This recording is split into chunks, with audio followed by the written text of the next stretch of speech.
Hi, and welcome to On the Spot. My name is Ronnie Wiley. To my left is Derek, Jennifer, and Ron Briscoe, and they are here to talk about, unfortunately, Derek's third bout with cancer, but third time's a charm. We're going to beat it this time. So before we get into that, you guys have other children that's going to be coming on later on. So say hi, guys. Hi. See, they're off screen. So Ron, Jennifer, you guys, obviously with the 4 kids, grew up. Did you want to have a large family when you guys? Yeah. You were definitely yes. She was a yes. I was okay. Whatever happens, happens. And so, Derek, you're obviously the oldest one. Yep. And did you ever boss the younger ones around? I tried a little bit. Yeah. We'll get their opinions on that later on. So, obviously the 4 kids, and you said you homeschooled them. We talked about that was that a decision you guys made prior to, or did you guys attend any public school? No. They attended Baptist Temple when he was in 1st grade, and then they closed, and so we started homeschooling. So you guys were homeschooling before homeschooling was cool. Yes. All right. So, so you were their teacher, their mother, their discipline. You were everything. Principal. Yeah. So who primarily did the Jennifer. Oh yeah, okay. So you got the kid. Do any sporting activities or anything outside of that? Basketball. Basketball. Yeah. He played basketball for Community Christian School. Oh yeah. My nephew did, and that's a good program. You guys, Eagles. Mm-hmm. Yep. Yeah, Yep. just some good programs on that. A couple volleyball players and another basketball player. So. Coming up playing basketball. All right. Is he better than you? He thinks so. Yeah, probably not. So got the kids, got the family, and then all of a sudden you get the news. How old were you when you first got diagnosed? 19, I believe. Yeah. Oh wow. 19. So and you're 21 now. So this a couple years ago, and this is your 3rd time. Yep. Tell me what was going through your mind when you got that first news. Well, I mean, it was kind of hard at first, not really knowing, because you always hear cancer, but you don't really think about it until it happens to you. But with, my family and like being a Christian and my faith, it never really shook me to the point it would shake most. Right. I would say. Yeah. And the type of cancer that you have? Testicular cancer. Which is very common, from what I understand, for kids your age. Yeah, if most of the time when they're diagnosed, it's usually in, 18 to 25 or 18 to 30, something like that age range. So, what were some of the signs prior? There really wasn't a lot. I just kind of started having some pain one day, and the like pain of, and I think every guy knows this pain where. Yeah. Okay. Yeah. He's over there smiling. Ron's like, yeah, I kind of know. This is rated PG, right? Yeah, we're rated PG. Right. So that type of pain, and where you couldn't be explained. Well, after we went to a couple doctors, like that, the next day I think it was. I believe, and they were like, you need to have surgery or something. And so within a week, I think it was. It was in 3 days. 3 days? In 3 days, they had him in surgery. Oh, wow. And removed the cancer, which at that point we thought that took care of it. And it did for, I don't know, close to a year maybe. Was it just on one or both? Just one. Okay. Yeah. So the chances of having kids were still still pretty good. Yeah. And then after close to a year, I think it was, I started having some back pain. And I worked in construction, and so I just thought, well, I just lifted something wrong or, tweaked something, and so I figured that's what that was for a while, and I went with that for a couple months, going to the chiropractor and things like that. And then some of the follow-up scans and things that we had been doing after the surgery the first time, some of the numbers and stuff started to go up a little bit, and so they're like, the cancer's back, and it's in the lymph nodes on my back and on my liver. Oh. And so they wanted to do chemotherapy, which we did, and it was about 3 months of treatment for that. And you didn't do that the first time, correct? No, just the surgery the first time. There was only a 10% chance that it would come back Really? after the surgery. So you guys are feeling pretty good after Yeah, the surgery. absolutely. Feeling like this is Ron as a father, because this affects. This is obviously a Sure. man thing. It's and it didn't affect you. No. You got to feel like, oh, man, why didn't it affect me? Right. Oh, every day. Yeah, and then you worry about your youngest son. Tell me your thought process. I was kind of shell shocked, Yeah. for a while, especially when they tell you if you have to pick one to get, Yeah. this is the one to get because it responds well, and, Right. and things like that. And who wants to have that pick? Who wants to? Yeah. Well, if you're gonna have a cancer, Yeah, right. Right, yeah. And it responds well to this, and we thought it did. Yeah. But we just kept praying through this thing, and God led us through this thing, and He will again, and He is doing that. But it was just like, wow, again, because it was rare that it did what it did. Yeah. To go into his lymph node and the liver. There was just a couple spots on his liver, and that's when he started the chemo again. And it didn't seem real until he started losing his hair, and it just didn't. It just it was kind of a fog. But once that started happening, you're like, we're in the middle of this. Forge on, keep going. Mom, obviously, mothers have that nurturing. Dads are the protectors. It's your baby. Regardless if he's the oldest, you got the baby over there, the two girls. This is still your baby too. He's losing his hair. Tell me your thought process too. It was hard, but what's so amazing is that God gives peace beyond anything you can Right, understand. right. And to be And you able, feel it when you're going You through do, the rough absolutely. storms. Absolutely. You do. To be able to take him to chemotherapy every day and just know that it's going to be okay, that God has it. And then when it came back again, I still had peace. I do know that it's going to be okay. Yeah. We never once started going, why? Right. Or this isn't fair. Right. Blaming God, or we didn't do any of that. Right. You just trust. I think that the most peaceful thing about things. Of course, with my mom, parents are supposed to go first. So when my mom was ready to go, I prayed every day for her to live. However, I knew her spiritual healing. That was the most important thing, is your spiritual healing. I think people don't understand that, is that the spiritual healing is the most important healing. And so I knew when she died, where she's going to go. But when it's your child, even though you've already had the greatest healing and your spiritual healing, man, it's your child. We want him to live. Right. You want, as somebody your age, and I'm 50. I'll be 51 by the time this airs. Yeah, I really, you start kind of thinking of the immortality, but you had to face this at such a young age. I'm sure it matured you. I'm sure you guys have seen some maturity in him. I'm sure it made you feel a little bit older than your years. Tell me about that. Well, it kind of gives you a new perspective on a lot of things, like your family or what you spend your time on, a lot of things. Yeah. And just kind of... You value Yeah. little things, correct? Yeah. Yeah. And certain things don't bother you that used to. Right. Yeah. That Give don't me an matter. example of that, Ron. Just anything I don't know, like a messy floor. So, just little Yeah. piddly things that, like, whose is that or whatever. It's just, doesn't matter. it doesn't matter. Yeah. Yeah. And he was a great example for me Yeah. in the way he handled it. Yeah.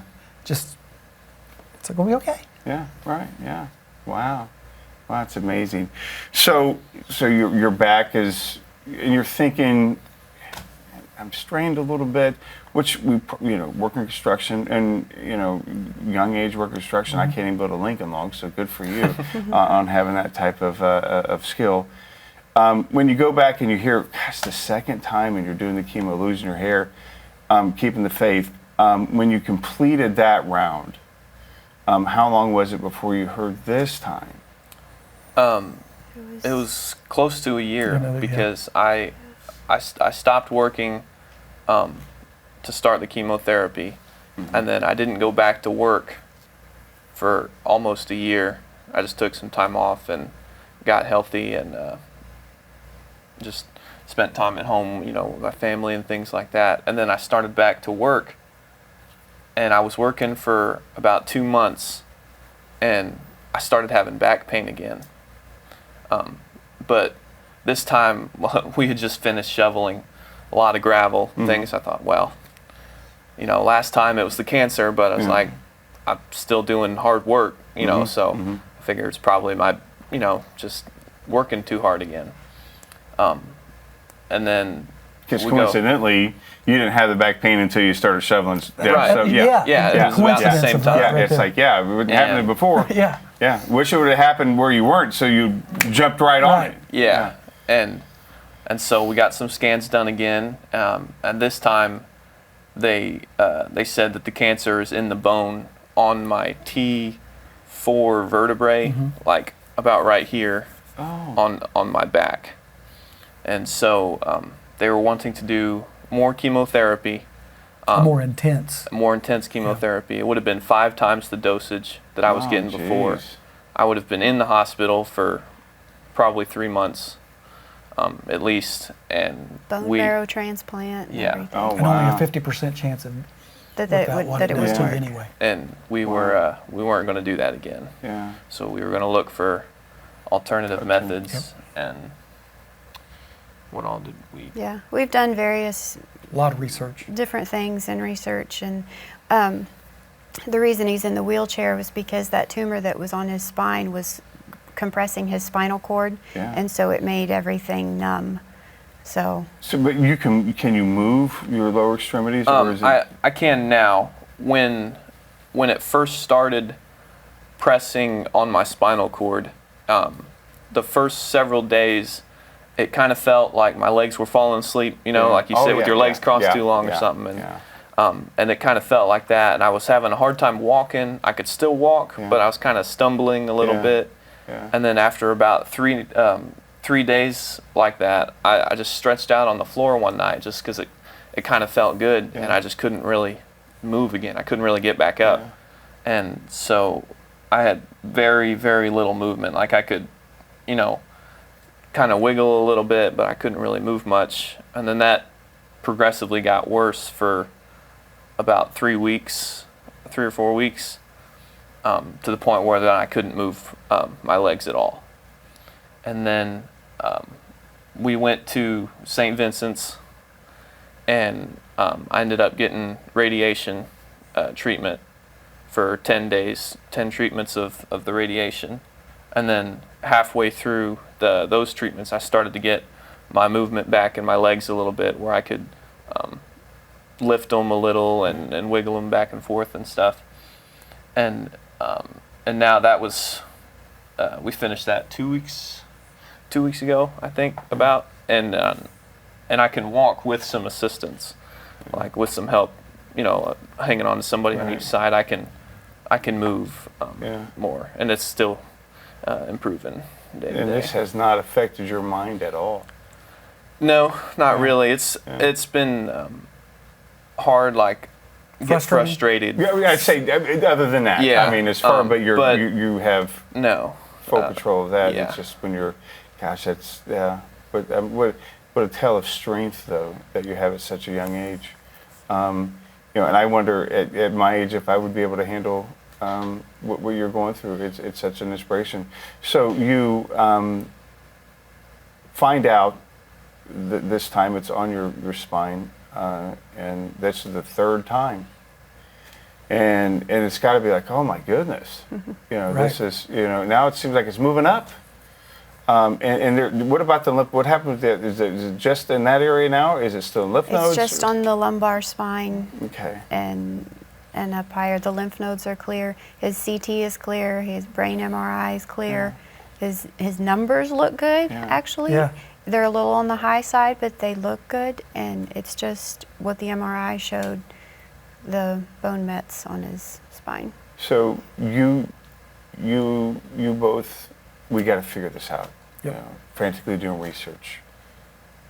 Internet, friends, You name it. yeah. So tell me how you guys. A friend of mine sent me a website that we talked about immune therapy, and so we looked into it. My mom called and talked to him, and then the doctor actually called us, and we talked to him, and he said, yes, the radiation that you're doing, that's the right thing. He said, do that. When you finish that, come down to Mexico. He says, I have all kinds of therapies that I can help you with. He said, we're not limited by the things that they are in the States, and we have a wide array of things we can do. So Thursday, Derek and I fly to Mexico to get some therapy. Is this your first time? In what part of Mexico? Tijuana. Tijuana. Wow. Okay. Yeah. So, how are you? Excited, nervous? I mean, probably a combination of everything. Right? Yeah, a little bit of both. Kind of cool. Have you ever been out of state? So No. it's your first time ever going to Mexico. Yeah. Yeah. Hopefully you'll get a tan. Yeah. Come up with a tan for that. So when you guys are doing the research, I mean, obviously you're talking to so you actually talk to the doctor, or you talk to the people, and Talk so to the okay. doctor. And what convinced you? Okay, I got to go with this guy. It's just a piece. There's different doctors we've spoken to along the way that have offered different things, and it's either like, I don't think so, or yep, I believe that's the right thing. When we were sitting in the hospital at St. Vincent and the chemotherapy doctor came in, we were both like, this just doesn't feel right. He was a nice guy, but it did not feel right. When the radiologist came in, we both agreed, and when the radiologist said, what do you want to do? I looked at Derek and I said, you tell him. I said, because we feel the same way. And I just knew, and he told him, and that was exactly what I would have said. And we had prayed for that. We had prayed for to be on the same page, to just have peace about whatever it was that we were supposed to do. I think that's the key. Well, and when you're, like when they're younger, you're making the decisions for him. He's almost 22. Right. Yeah. To where it's his, at the end of the day, he's got to be the one. Well, I mean, legally, I mean, that's it. And you're at that age now, and but you still feel like a little boy, don't you? When you're going through this with your, it's I've always been a mama's boy, so it's hard. My mom's not here; she's in heaven, so it's hard to be a mama's boy when she's in heaven. But she still give you hugs from heaven, so I still get that. So you guys, you're just going down there. Ron, that's got to be tough. It is. Yeah. But there's a piece. Yeah. Oh, of course there is. And that's the thing. It's hard to pin. People You say can't that. describe it. You can't. I felt it. When you first hear that, you're like, wow, But I can see it in her face and in Derek's face. It's just, we just feel like that's where we're being led. Yeah. That's just, Paul wrote it. It's a peace that surpasses all understanding. Absolutely. And you know it when you have it. It's hard to describe it. And you know it when you're going through things like this the most. It's hard to explain it until you're going through it. You just know it. I feel sorry for anyone that would go through anything like this and not have the peace of Jesus. Yeah. It doesn't, I don't even know what would be going through their mind. Right. How do they cope? Right. It's only through Jesus that you can go through something like this and have peace. Absolutely. And Ron, I think you hit the nail on the head when you said, we don't blame Jesus. We don't, because we're living in a fallen world. That's right. Our Absolutely. goal, all of our goals, the kids over there, all of our goals, we're going to get to heaven someday. Yep. Paul wrote, we're not citizens of this world. We're citizens of heaven. So one day we're going to get to heaven. When that happens, he knows the numbers on our head. He knows the day. So we're going to get there someday, and none of this is going to matter. And I feel like our faith has grown stronger. I think through that, really, through the adversity. It has, and God's had His hands and fingerprints all over this from the get-go. I don't know. We just have to get out of His way sometime to listen. Yeah, and I'm sure there has been times where, because I always tell people that when you go through tough times, not everybody goes, "Yeah, I just love this." Right. It's not all we're having ice cream and unicorns. Yeah, I'm sure everybody's probably thinking, "Yeah, I'm sure you guys are home going, yes, we're happy." It's the third. No, I'm sure there's times where you cry. Absolutely. Yeah. I'm sure there's times where you've wanted to be like, geez, I want to go out there and beat up my little brother at basketball because he's smarting off. I want to go, my sisters, I don't like this guy that they're talking to, I want to rough him up. I'm sure there's things that, but you can't, I'm sure there's times where you just want to drop an elbow on this thing. For sure. Yeah. It's frustrating. There's times where, she's over there wanting to drop the elbow. There's times where, you cry as a family that it's, short of the saying why, there is times where it's like, this is not fun. We've had an awesome support group. Yeah. The rallying around this, the generosity, the prayers, it's humbling. Yeah. And we're very blessed. Well, it was Leslie Bailey got a hold of me, and then she hooked me up. Was it one of you girls that I text and it got with you, Janet, and it was just amazing how this worked out. Leslie, I had on the show one time last year, and it's just amazing story of her in and of herself. She beat me on arm wrestling. No, she didn't. She could. She's an amazing human being, and was telling me about your guys' story, and it's just like we had to get you guys here to tell it. And again, what I take from this is not what's affecting you. It's what's come from this. Is a story of strength and faith, and I'm sure that's what you guys want to share with people. Yes. Of this, and obviously, going down here to Mexico is something that's got to be scary to you, but exciting at the same time. It has to be. You're going to a different country. Yeah. You never have been down there before. Now, this guy that you've talked to, how long has he been doing this treatment? 35 years. Oh, wow. And he's pretty confident with this. He left where he was at to start that down there because he didn't feel like people here were getting the patients. Oh, so he was up here before? Was it up here? I'm not sure exactly where he was at. It's what I was reading on his bio, that he didn't feel like the patients were getting the care that they needed, so he took it upon himself. Yeah, and so people are probably wondering, okay, now why are you going out of the United States? We have the Mayo Clinic, we have the Cleveland Clinic, we have all these great facilities around here. Why go out of the United States? They just are not allowed to do some of the things that we can get in Mexico. Yeah. The FDA prohibits some things, and some things are good for you. Right. And so we're going to explore those and Why not? see what we can do.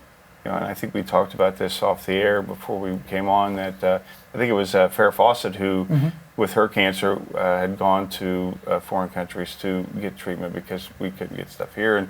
And we've all heard the stories about, some of the restrictions, because if you cure cancer, then you don't have any more customers. And so,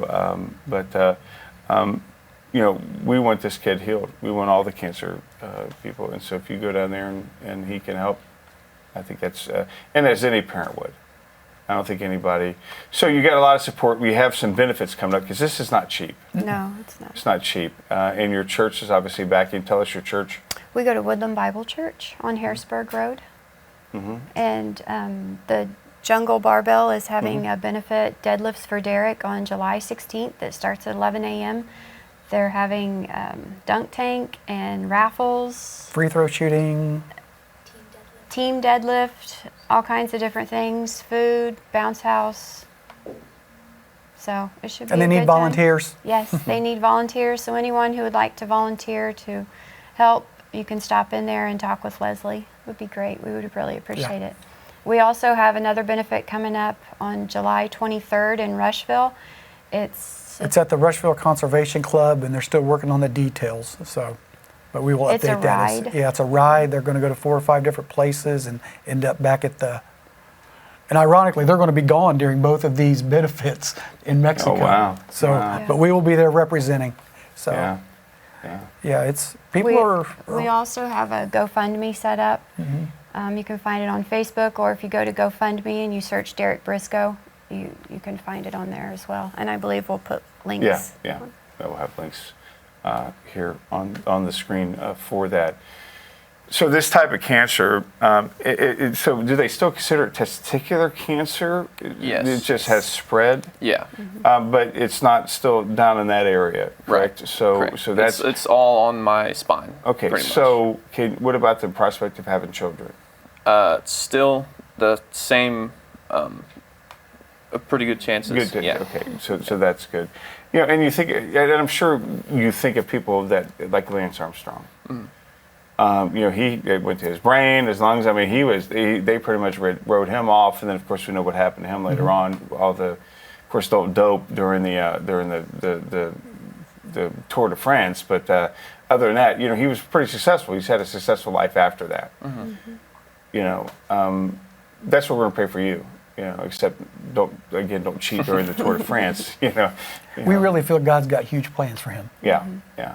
What they are, I don't know. Yeah, we don't know, and but isn't it fun to know that we're, you know, whatever something he's going to get the glory. Yeah, for sure. that, for whatever happens, it's going to be for him. What do they know? What caused it? Is it a genetic thing, or is it just No, ta-da? it's not even prevalent in my family at all. Yeah. You know, so no, I really don't know. So have they talked to you guys about, okay, you got the young boy over there. Yeah. Here's things to look for, to talk about, to Yeah. to prepare just in case, to look for. Yeah, it's got to be scary. You know, and anytime you feel anything lumpy and soreness, it's like you got to get checked out. You know, because normally, like you said, you're working, you strain yourself. Yeah, out, you just see, kind of blow it off. Yeah, You know? I mean, you know, and you didn't have any pain until you did the shovel, the gravel the third time. I mean, Right. you know, I mean, certainly to goodness it would have came before then, and Yeah. and just so happened to right when you did that. Is it so? Next time when this cures, don't shovel anything. Yeah, right. Don't work construction. Don't do anything. You know. And hopefully maybe the strain cost it. That's not. He'll be out there witnessing and with a you'll be testimony witnessing. you wouldn't believe. Yeah, you'll be witnessing. That's what's going to happen from now on. Let's get these kids up here. We got about 2.5 minutes ago. We introduced the rest of the family. We got your mini twin right here and the two girls. I'm sure you've heard that before. Are you going to choke him? I thought you were going to come up and choke him from behind. That's what's your name? Zoe. Zoe? Peyton. Peyton, and you and I talked, Yeah, right? we did. And Sawyer? So how do you guys feel about Big Brother? I mean, obviously you love him. You can get mushy. Yeah, you can get mushy. Tell us about it. I don't know. It's just you see him playing basketball all these years and constantly wanting to play spike ball and disc golf and anything else under the sun, and then he's taken to a chair. It's gotta be tough. That's tough. Yeah, yeah. And you don't want to get too mushy, you know, because Yeah. it's your brother. But you know, you got to feel it. Tell me about it. It's your big brother. I mean, we would wrestle a lot. I mean, not like wrestle, but, you know. You'd win every time. Yeah, but now we can't do that. Yeah, Can't go out and play basketball, spike Right. ball, like she said. yeah, And Right. we love doing sports. If Right. there's a sport, we'll play it. right. Are you the oldest girl? No. You are, Peyton? No. Sorry, isn't that terrible? You probably get that all the time. I'm Is that what it is? Well, I was going to say, tell me about it. It was really scary, just Yeah. and then see him frustrated, like he can't do the things he wants to do. Right. It's really hard. Give me a final word if you could share one thing. Start with Derek and go down. If we get one final word of your story, what can we? Just that I know that God's got it, Yeah. and that everything will be fine.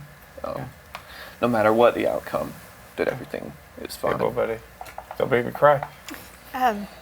God gives amazing peace. Yeah. And if anybody's going through anything and you're having a hard time, you need to find a church, find a pastor, find someone, because God gives amazing peace. Ron?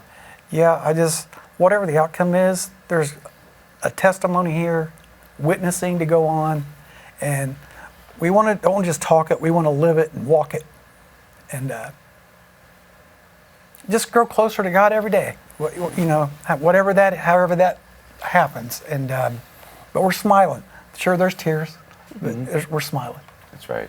Smile through tears, have faith through tears, and have peace through tears. Right. Thank you guys. God bless you guys, and we'll see you next month on The Spot.